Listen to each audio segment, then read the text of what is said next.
Welcome in, folks, to the World of Football. I'm your host, Adam Snow, and joining me today is the founder of the World of Football and my father, Randy Snow. And today we'll be recapping Week 0 of the inaugural AF1 season, as well as hitting some other AF1 news that dropped since our previous video. Dad, how you doing? How's it going? And how was your AF1 Week 0 experience? Just little tidbits before we dive fully in. It was pretty good. It didn't start out that great. The game was slow to get going, but it ended with a bang. So it was fun. It was a fun game.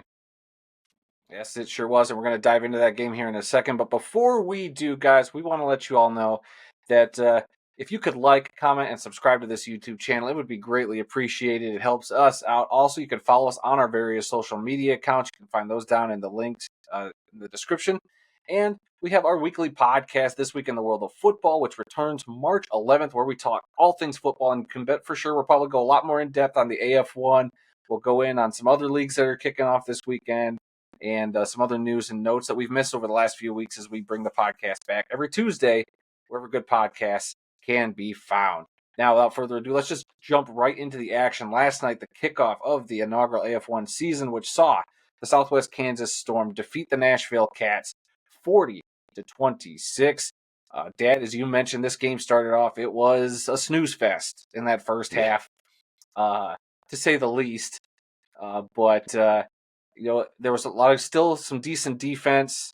You could tell that it was guys still trying to get their footing. And we'll put the disclaimer out there for the Nashville Cats. This wasn't the game they were even supposed to be playing in. They've had about a Right. week of training camp, and then they were just kind of, because of everything that happened with the Orlando Predators, kind of thrown to the wolves a little bit. And I think there are points where they looked great. You know, they got a great coaching staff there in Nashville, so I'm sure they'll be Mhm. fine despite this loss. But what were your thoughts? Yeah, I couldn't believe that I was watching an arena football game and it was 0-0 after one quarter.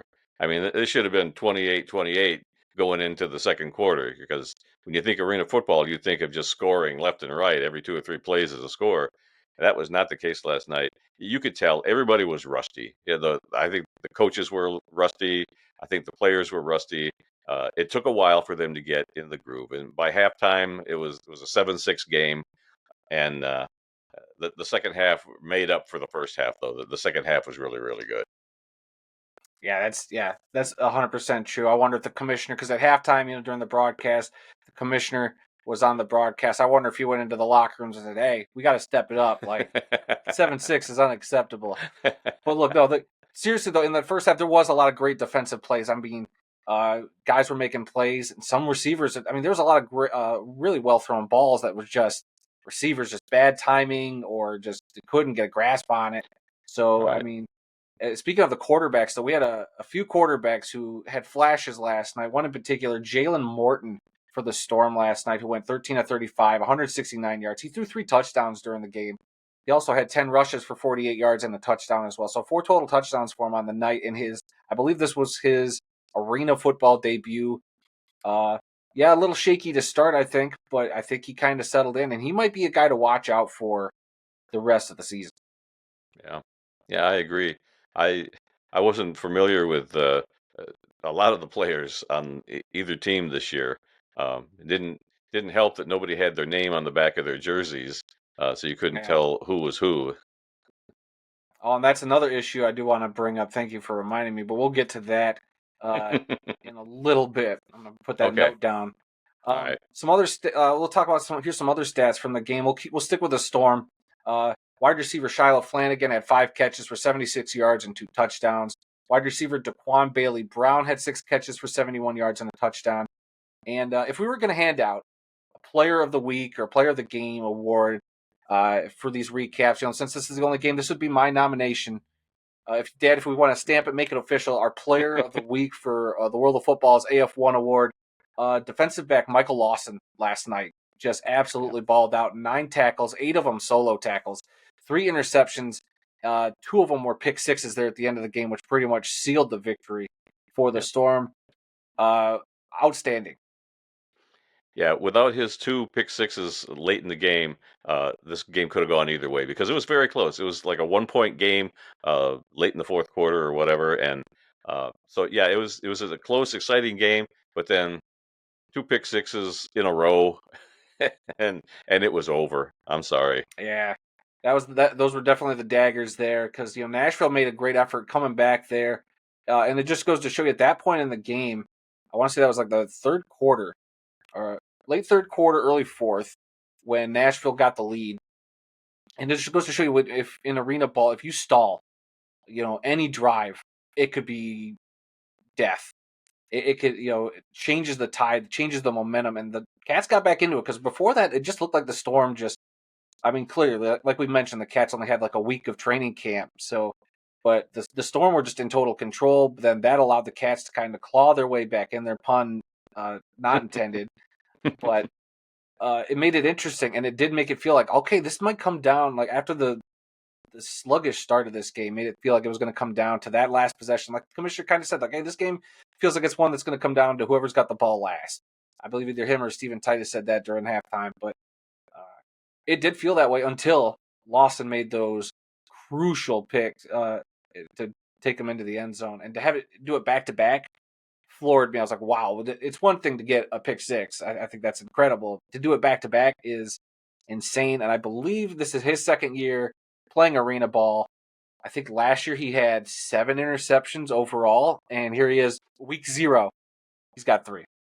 So he's another guy to watch out for the rest of the season. Yeah, one of the things that we've always known about the Arena Football League is that the Well, this is stops are very. AF1. I'm sorry, AF1. But we have been watching the Arena Football League for years.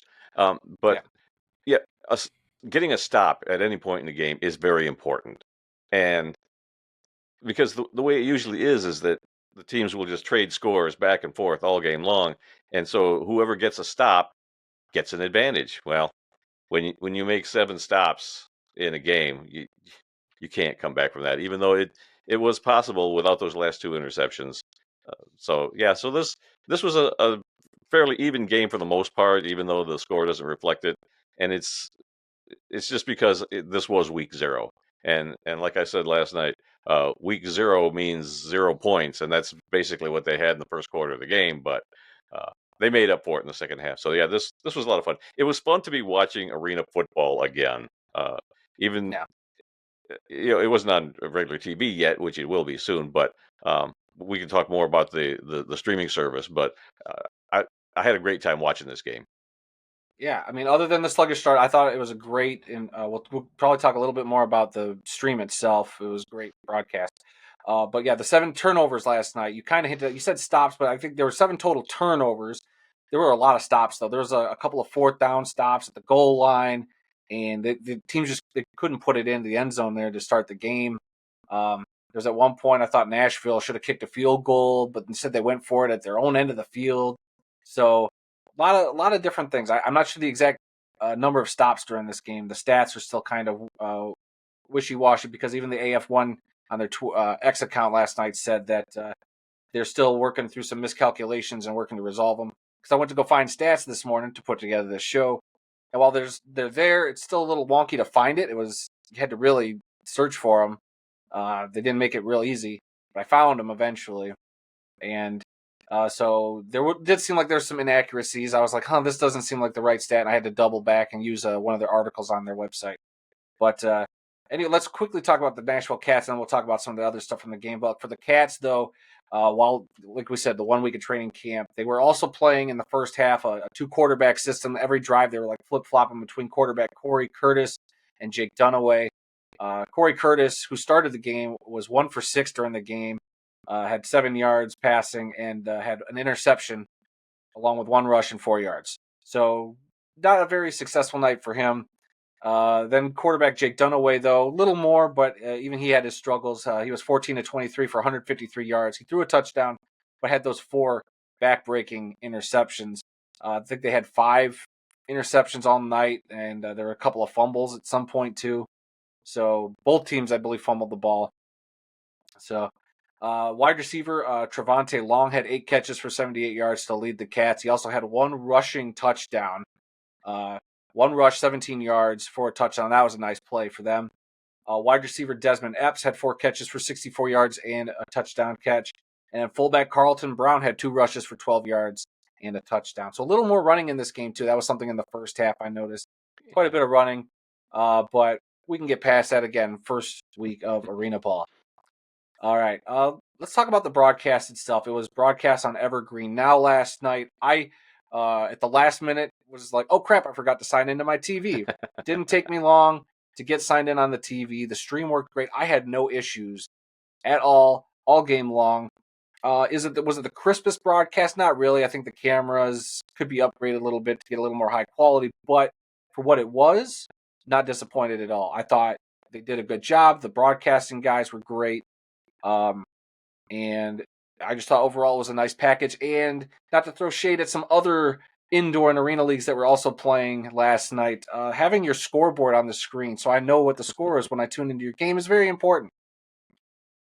Yeah, the AF1 did that, and yeah, that was much appreciated. But yeah, the day before the game, I tried to get into Evergreen Now and create an account. I mean, it's free to watch, but you still have to create an account. So I just had some problems. They kept telling me, when I put in a password, it would say, um, re-enter your password, and it kept saying it doesn't match. And I did that several times, and I knew it was right. So something was going on. But yesterday, just before the game started, I went in one more time, and I was able to create an account. Took my password first try, had no problems after that. The stream was good, even with my crappy internet here at the house. I had no problems with it.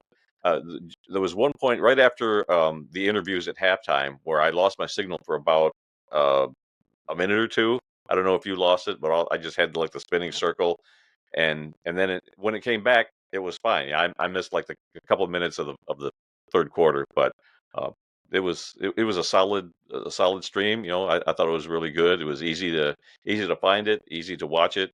Um, so yeah, I was impressed with the Evergreen Now, even though I'd never heard of them until the Yeah. AF1 decided, hey, that's who our streaming partner is going to be. Yeah, I thought it was very easy. It's a free sign up. I had no issues with it. I signed in on my phone. I just had to scan the QR code on my TV to link my account. Easy peasy lemon squeezy. I didn't miss opening kickoff. Didn't miss a moment of the game. So, uh, not a bad partnership. Obviously, not a big name streamer, but if that's who the AF1's partnering with, hey, I think they did a very solid job last night.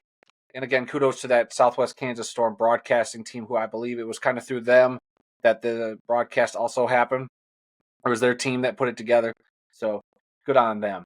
Let's see some other thoughts from last night's game, real quick. You mentioned the uniforms. When I turned it on and I saw the two teams wearing their home uniforms, it answered so many questions for me because we were kind of mentioning in our last show, the preview for the season, that why have there been no uniform updates? No, nothing big. I mean, the Storm have changed their helmet, so that's new. They kind of ripping off the LA Chargers.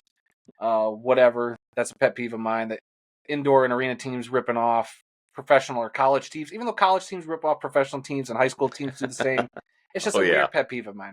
Anyway, yeah, but the uniforms, though, I was listening to the Albany station, Levac and Gaz, out of Albany on Fox Sports Radio, and they did do a segment where they talked about they were having uniform apparel issues, getting stuff delivered to them. So it's got to be a league wide thing. There's probably still waiting, so that's probably leads to why we haven't seen any, uh, uniform stuff. But it did look. It's weird because the Storm were wearing black pants, which looked like it had the AF1 logo sewn in. So it's like, did they only get their pants sent in, and then they had to wear last year's jerseys or a jersey from a previous iteration because the collar logo was whited out. The Cats had to black out their AFL logo from last year, and I don't know. It just seemed like, I would say, haphazardly thrown together, but they had to do what they had to do to play. But sure. clearly, there was a uniform provider issue that hasn't been made public. Yeah. I So didn't even realize that both teams were wearing their home jerseys until you pointed that out to me, and then you pointed out that they didn't have names on the backs of the jerseys either. I didn't even notice that. I was more into the play on the field, and you're the one that's always nitpicking uniforms and helmets and all this and that. Me, I'm just more into the game. And then when you started pointing all these things out, I'm like, oh yeah, he's right. Oh, yeah, it's one of those things that it didn't take away from the game experience because at the no. end of the day, it ended up actually being a solid game. It's just one of those little nitpicky things. Because I mean, we've been dealing with a lot of the off the field stuff, and it was just one of those things that I kind of, it's like one and one make two. It's just kind of put a couple things together. Speaking of off the field stuff, um, like we mentioned during the halftime show, Jeff Fisher, the commissioner of the league, came on and talked about it, alluded to some of the issues the AF1's been having, especially leading up to this opening game. Never directly mentioned any teams by name. Uh, and then Outlaws owner Steven Titus was also on the broadcast. He was there for opening night, which I think was pretty cool. Seeing him on there and talking, he's kind of been the unofficial face of the league, I think, especially on social media. So it was good to see him on the broadcast. And he talked about how they are going to be updating the schedule in the coming days and let's just head into the news for this week. And that was that the biggest thing kind of coming out since our last show was that the Arizona Bandits have announced that they would not be participating in the 2025 season. This now brings the league's active teams down from 9 to 8. We had mentioned on our last show they had no arena deal, tickets weren't available. We were wondering if they were going to get their poop in a group, and clearly they couldn't. And as opposed to the Predators situation where the Predators get kicked out of the league says, "Nah, it's cool. You can sit out a year. That's fine." Yeah, two teams kind of doing the same thing, but two very different reactions by the league. And I kind of get the Predator situation. I can understand why that was more upsetting to the league than the Arizona situation. I think the league has kind of known all of the issues going on with Arizona. That's just my opinion. So, they weren't surprised. We kind of expected this to happen. When they got down to 9, I thought, well, is Arizona possibly going to be the other team that, make it an even 8? It's an easier schedule with 8 teams than it is with 9. Just ask the CFL, but they've been doing that for years. But yeah, I just think that Arizona was in good faith trying to get things together, and for whatever reason, it just didn't work out. Maybe another year will help Arizona get on their feet, and we'll see them in the league next year with some of the other teams that couldn't make it this year. I don't know. There's a lot of weird things with this team because their owner. I want to say I've seen some stuff in the AF arena football Twitter sphere about how the owner came out and said that they were going to build their own arena and blah blah blah, and I don't know, that just reeks of just saying bull crap. And between that and the fact that they got other teams in Arizona, that whole market out there is already flush with indoor teams. Between the Northern Arizona Wranglers, between the Arizona Rattlers, between the Tucson Sugar Skulls, where the heck are the Bandits supposed to fit into all that? I think that was just a bad decision by the Yeah, league. I think if anything, you got to try to, when the leases are up with those teams and those other leagues, try to, hey, come over to our side, and then you can get that market. I think that's the way to go instead of just putting a brand new team in that market where it's already got 3 teams. Uh, so that's just me. The yeah, other big news thing that happened, uh, Orlando Predators owner John Cheney came out with a lengthy statement, pretty much, his war of words against Outlaws owner Steven Titus continues. I'm not going to go through the whole statement. It's on screen right now. But, he throws out his 2 cents on a bunch of different stuff, which still doesn't add up for me personally. Uh, so I don't know. What do you think? yeah. I kind of side with the league on this one. I mean, I thought it was bad timing by the owner of the Predators to pull out. It just 4 days before the first game, and the way he did it, and some of the stuff I've heard since then, just makes me think that the league, I think, did the right thing by booting him out of the league.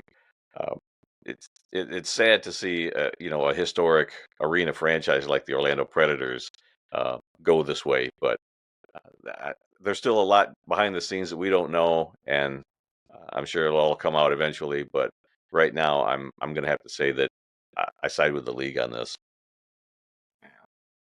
All right, yeah, that's pretty much all there is for AF1 this week. We can't really preview the games coming up this week because they're going to retool the schedule. So we'll see how that goes. And if there's nothing else, we'll just wrap up today's show and talk to everybody next week.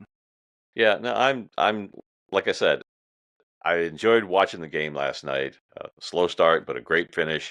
I'm glad arena football is back, and looking forward to the rest of the season in the AF1. I'm excited to have arena football to follow every week. Yep. As long as this product on the field improves, I think it can, you know, really push out some of the outside noise. I know there's going to be a lot of stuff. It's going to be a rough, rough year. I think just from just getting their footing. But as long as the product on the field is good, and as long as they're paying their players and they're being taken care of, I think a lot of other stuff can be dealt with. You know, so we'll see. As long as games end up like this, I think the AF1's sitting pretty good. And in comparison, and I'm not trying to throw shade at the other leagues that are playing right now, but in comparison to the leagues that were kind of playing last night that we saw, the AF1 just looked like a much more polished product. And that's saying something, considering all the turmoil. Not in the first quarter. Not in the first quarter, but I think at the end of the night when they found their footing, that's the potential this product has, and why it could be. I can't say it's the number one indoor / arena league because there'll be another one coming down in a couple weeks we're going to talk about. But good start, I think, for the AF1 on the field. Yep, I agree. All right, guys. Thanks for watching. Once again, like and comment and subscribe. Find us on our various social medias and check out our podcast, This Week in the World of Football, which returns to a podcast feed near you on March 11th. So stay tuned to this channel for more AF1 recaps and other football goodness as the arena, indoor, and spring football season marches forward. We'll see you next time on the World of Football.